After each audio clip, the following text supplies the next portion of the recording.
European city, we're a global city. We have 1.3 million Londoners, and they're Londoners, by the way, who are EU citizens. But I recognise that the last few years have been incredibly tough. I think Brexit was a huge mistake, the biggest act of economic self-harm any country's ever committed. But we are where we are. The great news is the new government, led by Keir Starmer, has said they're going to reset relations with the European Union. That gives us an opportunity to have closer alignment with the European Union. Personally, I'm in favour of a youth mobility scheme. I think it should be easier for students from the European Union to come to the UK, to London. And so I'll be working with this government to try and influence them to have a close alignment with the European Union rather than the divergence we've had over the last few years.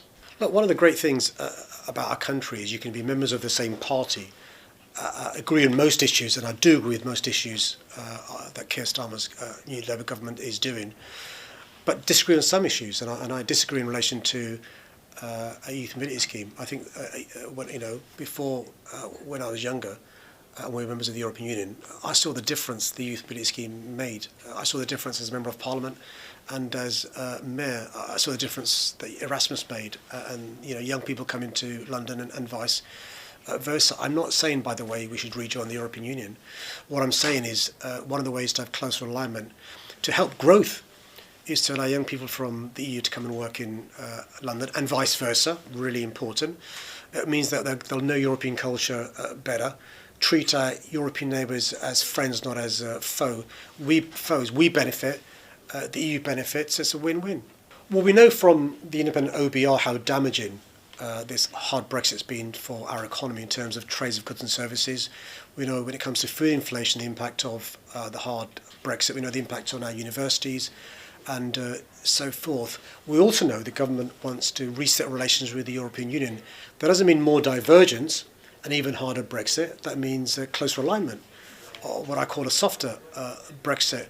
The point I'm making is one of the ways where we can benefit our economy in terms of growth, but also benefit global cities like London economically, socially and culturally, is things like a youth mobility scheme. We've got record numbers of vacancies in many sectors in London, but also I see the difference it makes when I speak to chief executives from across Europe and the world, or those who are angel investors. The fact that when they were younger, they fell in love with our city because of a youth mobility scheme. The fact that those who come here who are young don't rely upon public services means we benefit from them being here, but also that relationship is enduring in the long term. Well, I think one of the misconceptions some Americans have of our city, our country, our continent is there is no freedom of speech. There clearly is, because I'm speaking my mind and having freedom of speech. And one of the things I believe is if there is a risk of trade wars and tariffs with our great ally, the USA, even more reason to have close alignment with our nearest geographical neighbours, which is the European Union.